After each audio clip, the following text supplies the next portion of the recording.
In victory, you deserve champagne. In defeat, you need it. Napoleon Bonaparte. Bonjour, my name is David DeVere. I'm a wine educator and traveler, and you're watching Savvy Nomad TV. This is the eau de vie edition, and this is day 14 of the Costco Adventure Around the World in 24 Wines box. I think I got it right that time. Okay, let's open up the box, get right to the wine. Look, here is an entire column completely unmolested until now. Let's see. Oh. Oops. Shoot. Oh. Oh, yeah. Oh dear. Oh. Oh, no. Okay. Here it is. Number 14.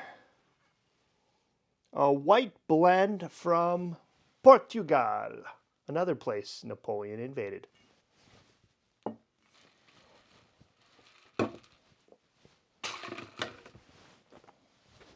Okay, white blend from Portugal. What do we know about it? Well, they don't give us much to go on.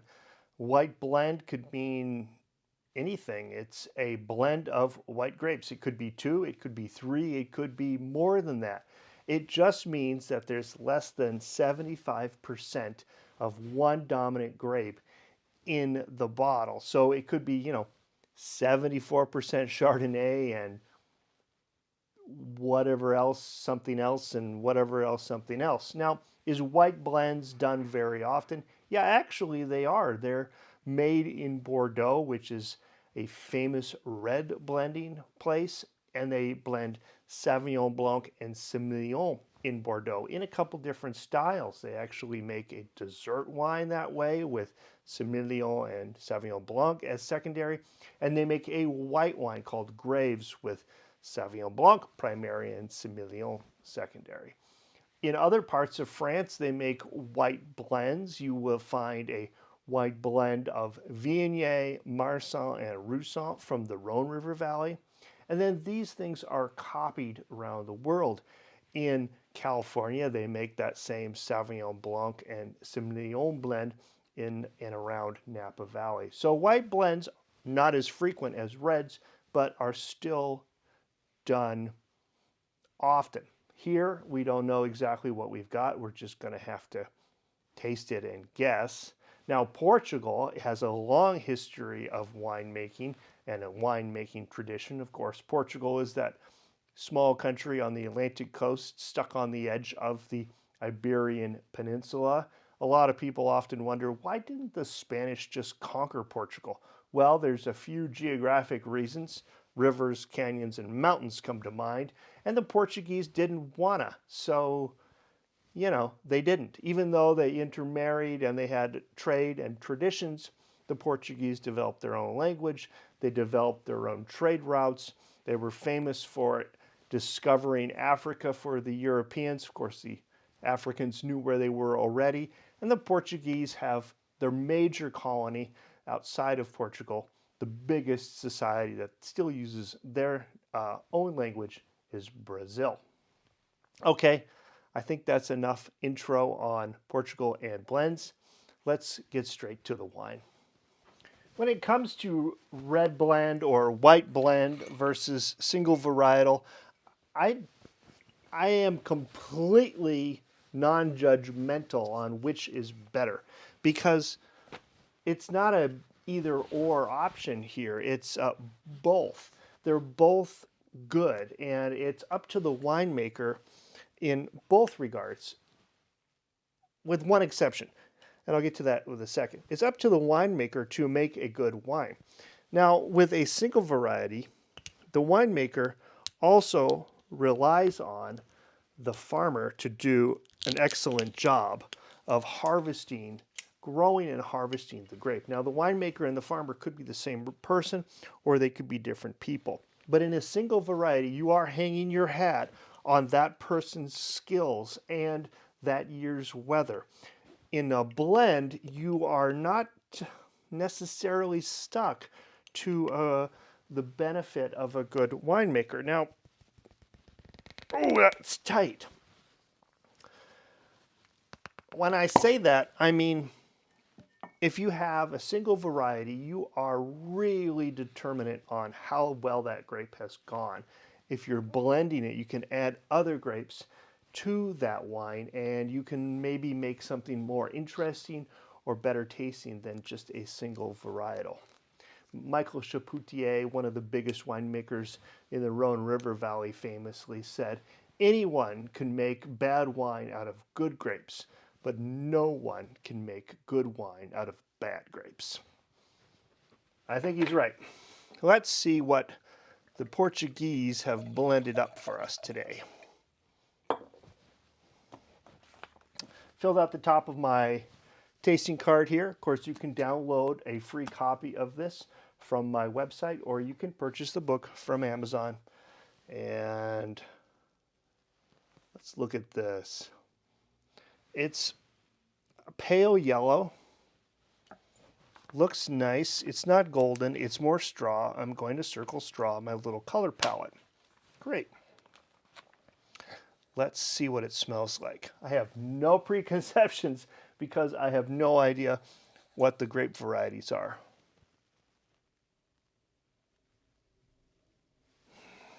I get pear. And I'm looking for some recognition of some flowers.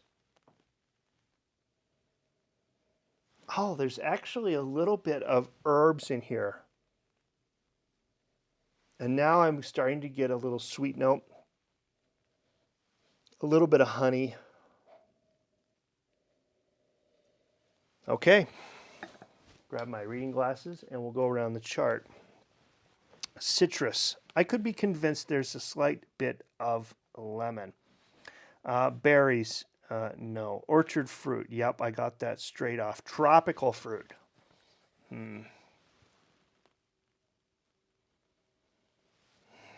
I'd like to think pineapple, but I don't think it. No. Flowers. Sure, I got a little bit of honey. I got a little bit of herb. There's no roasted. There's no earthiness, and there's no faults. Okay. Let's taste it.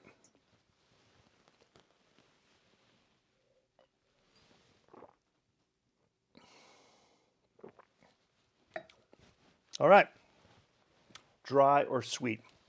It is dry. Whoo-hoo. Doggy. Super dry. More dry than 11.5% would have made me think. If I was just thinking, not drinking, I would think 11.5%. It's going to be slightly sweet, but it's not. Acidity is medium high. Tannins, none. Alcohol, not noticeable. Come back to preference. Body is very slight. It's got a very light body. It's interesting that way. Let's taste it again.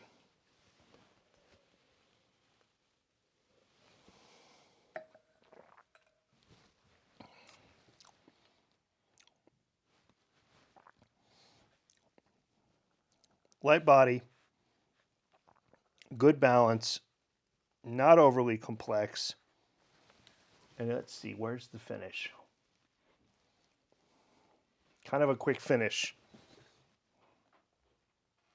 Okay, let's go to the scores. Appearance, 3 points. Bouquet, interesting bouquet, but not overly expressive, not overly exciting. 2. Taste, it's watery, it's a little thin, it's a little flat in the mouth. 1. Finish, 1. Impression, 1.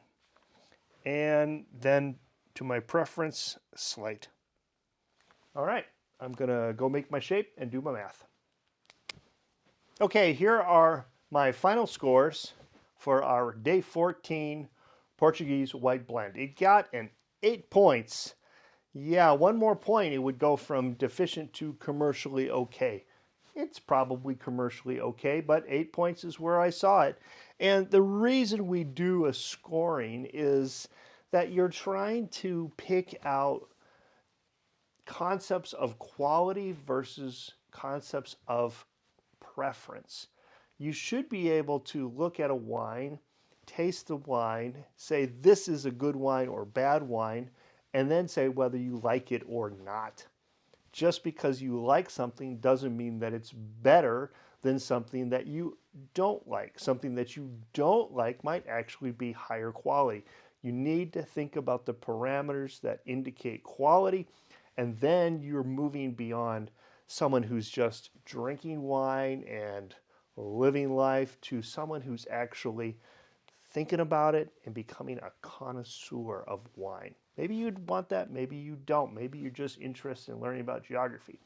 Whatever it is, I'm trying to hone your skills here on this idea that quality is not indicative of preference or vice versa.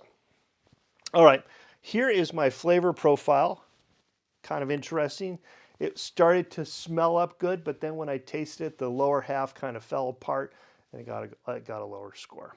All right, that's all I've got for you today. If you've enjoyed this video, please give me a thumbs up. If you're new here, please consider subscribing.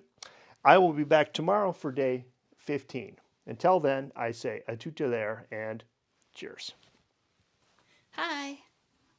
That's a big glass of white waiting here for me. White blend from Portugal. Okay. Let's have a sniff.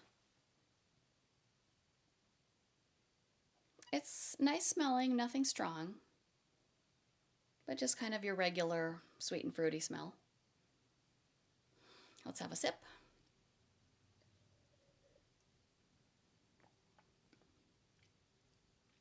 Huh. It's kind of watery. I guess you could say it's an easy drinker because there's not a lot of sensation.